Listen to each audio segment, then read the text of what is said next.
प्रिय विद्यार्थियों, आज हम अध्ययन करेंगे प्रेमचंद के उपन्यास निर्मला का भाग 16। अब तक हमने देखा किस तरह से निर्मला अपनी माँ के साथ विवाह की तैयारी करती है और अब भाग 16 में बारात आने की उत्सुकता की चर्चा होती है। निर्मला की सहेली सुधा मेहमान बनकर उनके घर आ जाती है और उनमें किस तरह की चर्चा होती है। निर्मला की छोटी बहन कृष्णा को भी बारात देखने की और अपने दूल्हे को देखने की उत्सुकता है और निर्मला को जब इस बात का पता लगता है कि मेरा यदि दहेज के कारण विवाह नहीं टूटता तो उसका जीवन कैसा होता है, इस तरह की वह कल्पना से सिहर उठती है। इसमें इसी को लेकर चर्चा की गई है। यहाँ निर्मला आ गई, उसको आए हुए महीना हो गया। वो कहती है महीना कटते देर न लगी, विवाह का शुभ मुहूर्त आ पहुँचा, मेहमानों से घर भर गया। मुंशी तोताराम दिन भी एक दिन पहले आ गए, उनके साथ निर्मला की सहेली भी आई।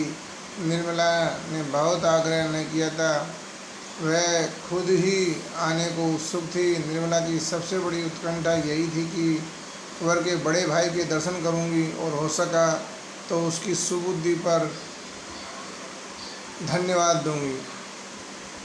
सुधा ने हंसकर कहा, उनसे बोल सकोगी? निर्मला, क्यों, बोलने में क्या हानि है, अब तो दूसरा ही संबंध हो गया है और मैं न बोल सकूंगी तो तुम तो हुई। देखिए, यहाँ दो सहेलियों की प्रगाढ़ता इसमें नज़र आती है कि वो किस तरह की बातें करती है। निर्मला कहती है आदमी तो बुरे नहीं हैं और फिर उनसे विवाह तो करना नहीं है, ज़रा से बोलने में क्या हानि है। डॉक्टर साहब यहाँ होते तो मैं तुम्हें आज्ञा दिला देती। सुधा, जो लोग हृदय के उदार होते हैं क्या चरित्र के भी अच्छे होते हैं? पराई स्त्री को घूरने में तो किसी मर्द को संकोच नहीं होता। यहाँ स्त्रियों की मर्दों के प्रति जो सोच है उसकी अभिव्यक्ति हुई है और उन पर एक व्यंग्य और प्रहार भी है। इतने में कृष्णा आकर बैठ गई। निर्मला ने मुस्कुरा कर कहा, सच बता कृष्णा, तेरा मन इस वक्त क्यों उचाट हो रहा है? अर्थात एक दुल्हन है, उसको भी उत्सुकता है अपने पति को देखने की और यहाँ निर्मला इस तरह की बात उससे करती है।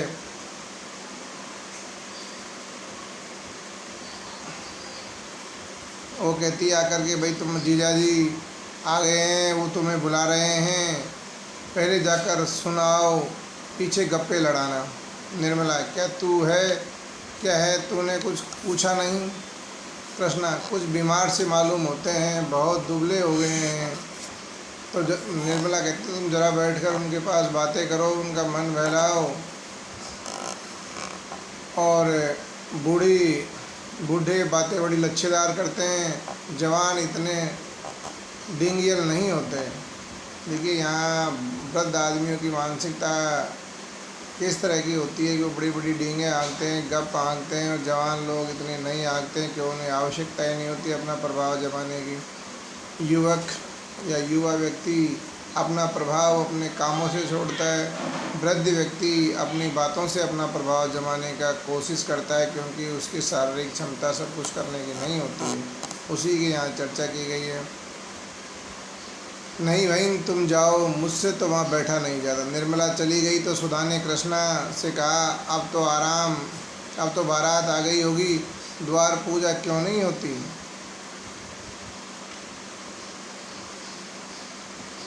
कृष्णा कहती, क्या जाने बहन, शास्त्री जी सामान इकट्ठा कर रहे हैं।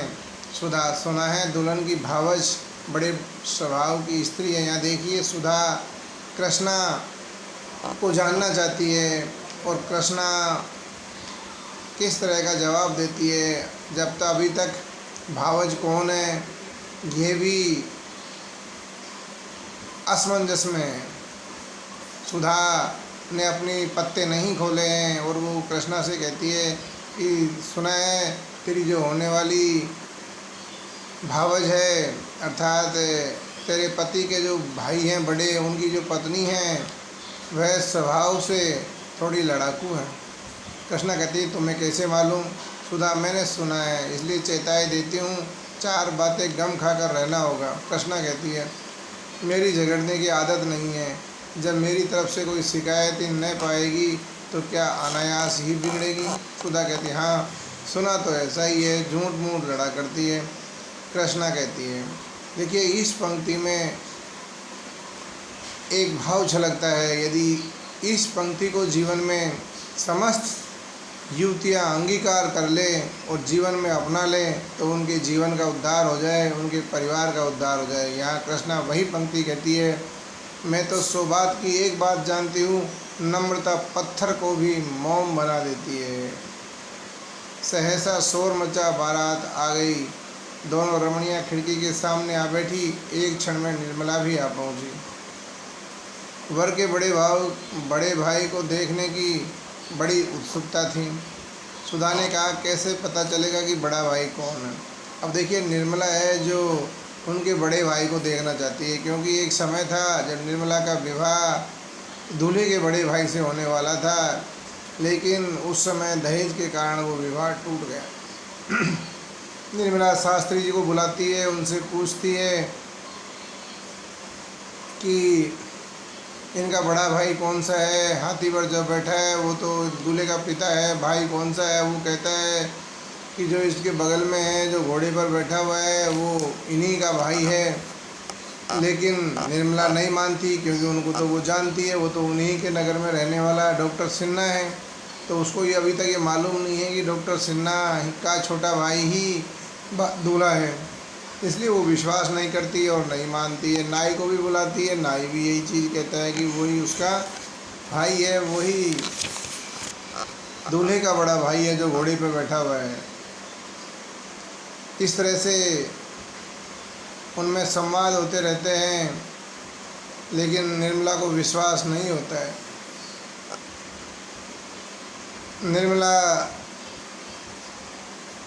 इस बात को जब समझ जाती है तो वह सुधा की ओर स्नेह, ममता और विनोद, कृत्रिम तिरस्कार की दृष्टि से देखकर कहा अच्छा तो तुम ही अब तक मेरे साथ ये त्रिया चरित्र खेल रही थी, मैं जानती तो तुम्हें बुलाती ही नहीं। ओफो बड़ा गहरा पेट है तुम्हारा, तुम महीनों से मेरे साथ शरारत करती रही और भूल कर भी तुमने ये बात अपने मुँह से नहीं निकाली।